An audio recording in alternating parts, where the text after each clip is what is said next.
월급쟁이로는 절대 부자 못 되는 걸 아실 겁니다. 왜 그들만 부자가 되는 걸까요? 부자들은 돈을 먼저 받고 우리는 맨 마지막에 받기 때문입니다.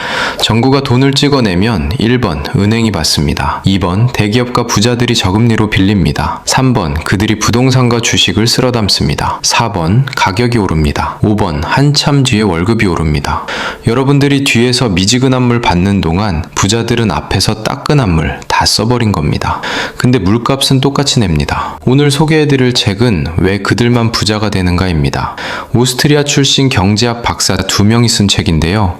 이 사람들이 뭐라고 했냐면요. 경제적 불평등의 원인은 개인의 능력이나 노력이 아니라 국가가 주도하는 화폐 시스템 때문이다. 쉽게 말하면 게임 자체가 불공평하다는 겁니다. 당신이 아무리 열심히 일해도 가난한 이유는 게임의 룰이 처음부터 부자들에게 유리하게 짜여 있기 때문이에요. 칸티용 효과라고 들어보셨나요? 18세기 경제학자 리처드 칸티용이 발견한 현상입니다. 간단합니다. 새로 찍어낸 돈을 누가 먼저 받느냐에 따라 부자와 가난한 사람이 결정됩니다. 정부가 경기 부양한다 하면서 돈을 펑펑 찍어내면 어떻게 될까요? 1단계 은행이 먼저 받습니다. 2단계 대기업과 부자들이 저금리로 대출받습니다. 3단계 그들이 아직 가격 안 오른 부동산과 주식을 삽니다. 4단계 가격이 오르기 시작합니다. 5단계 한참 후에 우리 월급이 오릅니다. 오르긴 하나요? 안 오르죠? 이게 바로 칸티용 효과입니다. 제가 군대 다닐 때 얘기 하나 해드릴게요. 저는 강원도 인제 최전방에서 군 생활을 했는데요. 1999년도 군번입니다. 훈련 나가서 훈련이 끝나면 계곡에서 씻는데요. 병장들이 제일 위에서 깨끗한 물로 씻고 2등병은 제일 아래에서 구정물로 씻었습니다. 더러운 물로 양치를 했습니다. 생각만 해도 짜증나죠? 군대는 계급사회니까 그렇다고 쳐요. 근데 우리 사회도 똑같다는 겁니다. 부자들은 깨끗한 물 받고 우리는 구정물 받는데 물값은 똑같이 내야 한다는 겁니다. 억울하지 않습니까? 이 책에 나오는 우유와 젖소 이야기 진짜 소름입니다. 어느 왕국에 바이러스가 퍼져서 젖소 절반이 죽었어요. 우유 가격이 2배로 뛰었습니다. 백성들이 분노해서 임금한테 달려갑니다. 우유값 좀 잡아주세요. 임금이 착하게 생각했습니다. 좋아, 우유 한 리터에 10냥 이상 받지 마. 백성들은 환호했습니다. 하지만요, 농부들은 절망했습니다. 왜요? 생산 비용보다 낮은 가격으로 팔아야 하니까요. 결과가 어떻게 됐을까요? 농부들이 우유 생산을 포기했습니다. 공급이 더 줄어들었어요. 임금은 또 정책을 내놓습니다. 1인당 하루 250ml만 배급. 백성들은 더 분노했습니다. 또 정책을 내놓습니다. 젖소 도살 금지. 모든 젖소는 우유 생산에만 써. 단기적으로는 공급이 늘어나는 것 같았어요. 하지만 농부들은 강제로 손해를 봤습니다.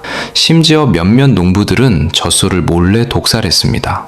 상황이 더 악화되자 임금은 또 개입합니다. 임금, 전기료, 임대료까지 다 통제했어요. 그러자 일꾼들이 농촌을 떠났습니다. 더 높은 임금 받을 수 있는 곳으로 도망간 거죠. 결국 임금은 모든 산업의 가격과 임금을 통제하게 됩니다. 그렇게 그 나라는 사회주의가 되었습니다. 북한 보면 답 나오죠? 근데 여기서 중요한 가정이 있습니다. 만약 임금이 시장에 개입하지 않았다면 우유 가격이 올랐다는 건 시장의 신호입니다. 우유가 부족하니 더 만들어. 높은 가격을 본 농부들은 젖소를 더 키웠을 겁니다. 다른 농부들도 돈이 된다는 걸 알고 뛰어들었겠죠?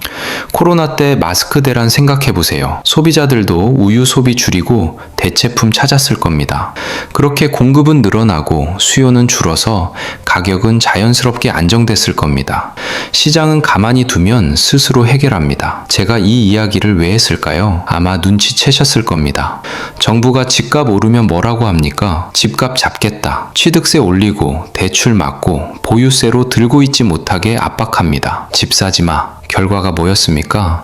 단기적으로 수요가 멈추는 것처럼 보였어요. 우유 농장 멈춘 것처럼요. 하지만 시간이 지나면서 건설사들이 망했습니다. 집 짓는 사람들이 사라졌어요. 공급이 줄어들었습니다. 그러면 가격은 어떻게 됐을까요? 더 올랐습니다. 정부는 집값 잡겠다고 공급 막고 그 결과 집값은 더 오른 겁니다. 10년 전에 아파트 못 산 게 게으르고 노력 부족해서인가요? 아닙니다. 지금 코스피 5천이 넘으면서 이런 생각하시죠? 작년에 주식 더 많이 샀어야 했는데. 그것도 여러분의 탓 아닙니다. 그저 늦게 도착하는 돈만 받았을 뿐입니다.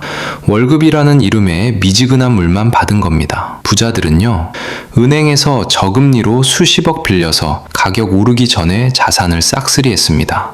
우리가 빚은 나쁜 거야 라며 착하게 저축할 때 그들은 빚으로 부동산 사고 있었습니다.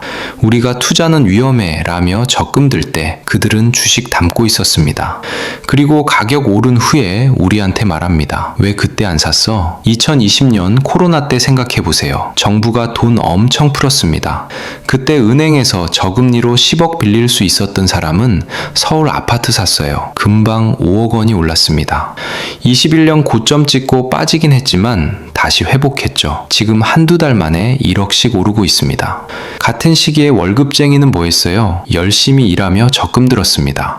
5년 동안 아껴서 6천만 원 모았어요. 같은 5년인데 누구는 5억, 누구는 6천입니다. 차이가 뭡니까? 노력의 차이입니까? 아닙니다. 돈에 접근하는 순서의 차이입니다. 그리고 지금 부동산 상승장에서 자산 격차는 또 엄청나게 벌어질 겁니다. 이 상승장의 파도를 타는 사람은 자산이 튀겨지는 거고요. 부동산 안 들고 있는 사람은 또다시 벼락거지 되는 기분을 느낄 겁니다. 전에도 느꼈는데 또요. 그렇게 망연자실하면서 점점 더 내가 사고 싶은 아파트는 멀어져 갑니다. 그래서 우리는 어떻게 해야 하나를 생각해 봐야 하는 거죠. 이 책 읽고 나면 두 가지 감정이 듭니다. 아, 내 탓이 아니었구나 하는 해방감.